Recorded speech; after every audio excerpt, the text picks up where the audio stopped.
Hey everyone, and welcome back to Wealthy Brains. Tyler and Cameron Winklevoss, whose fortunes have been on a roller coaster since they josted with fellow student Mark Zuckerberg at Harvard University more than a decade ago, are once again billionaires thanks to a surge in the price of Bitcoin.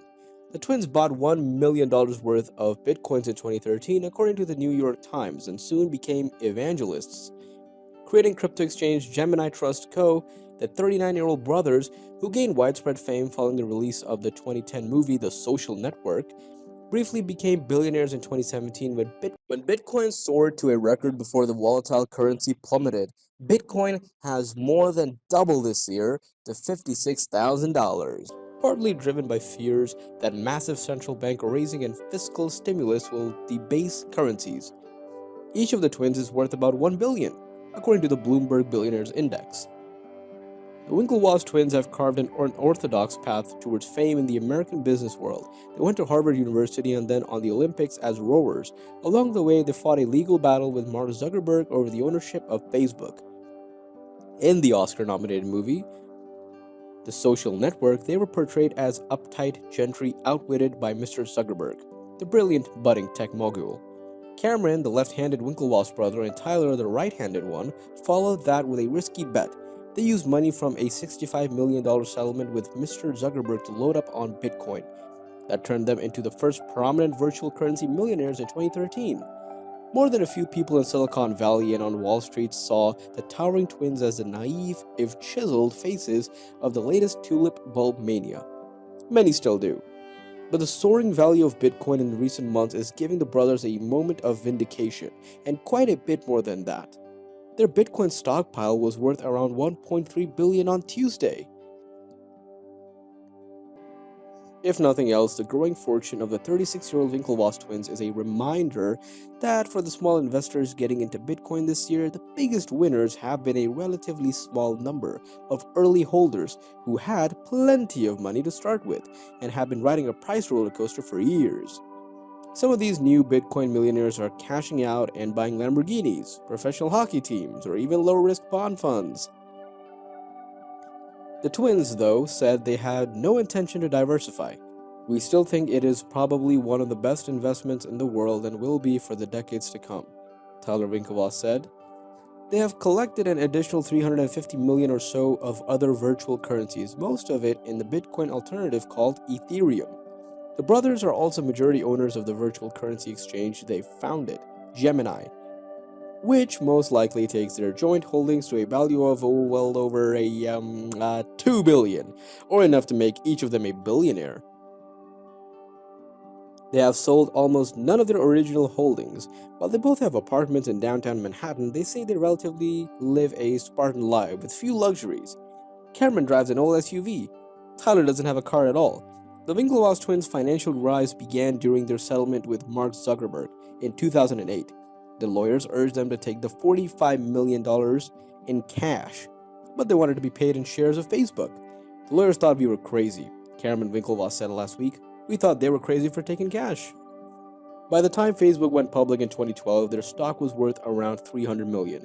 Their rowing careers were over and they were looking for something new. When they began buying Bitcoin in late 2012, the price of an individual coin was below $10. Over a few months, the brothers bought 1% of all the outstanding Bitcoin at the time, some 120,000 tokens. As they did, the price soared, making their Bitcoin portfolio worth around $11 million by the time they went public with it in April of 2013. Their buying spree was mocked at the time, and a few of their early decisions fueled that derision. They also invested in Bitstamp, one of the first companies to trade Bitcoins online. The chief executive of Bitstamp, Charlie Shrem, was arrested in 2014, accused of helping to supply Bitcoins to users of online drug markets. Damn, that's bad. Mr. Shrem pleaded guilty to lesser charges and was sentenced a year in jail. The Winklevosses were never implicated in the wrongdoing, which happened way before they became investors. While that drama was unfolding, the twins applied to create the first Bitcoin exchange traded fund, ETF, an investment product that would hold Bitcoins but be traded on stock exchanges. That brought more criticism from people who wondered why someone would buy a fund rather than Bitcoin itself. In March, regulators rejected the application. And on top of all that, until last year of Bitcoin, the price for it was sliding and the virtual currency concept was looking wobbly. But the Winklevosses, who once bet the years of punishing rowing practices would take them to the Olympics, held their ground. We are very comfortable in very high-risk environments with absolutely no guarantee of success. Tyler Winklevoss said, I don't mean existing in that environment for days, weeks, or months. I mean year after year. They sold some of their tokens to pay for Gemini, a name that means twins in Latin. Like the Bitcoin ETF, their investment in Gemini was driven by their experience with the difficulty of buying and securely storing Bitcoin. Every Bitcoin sits in an address that can be accessed only with corresponding password or a private key.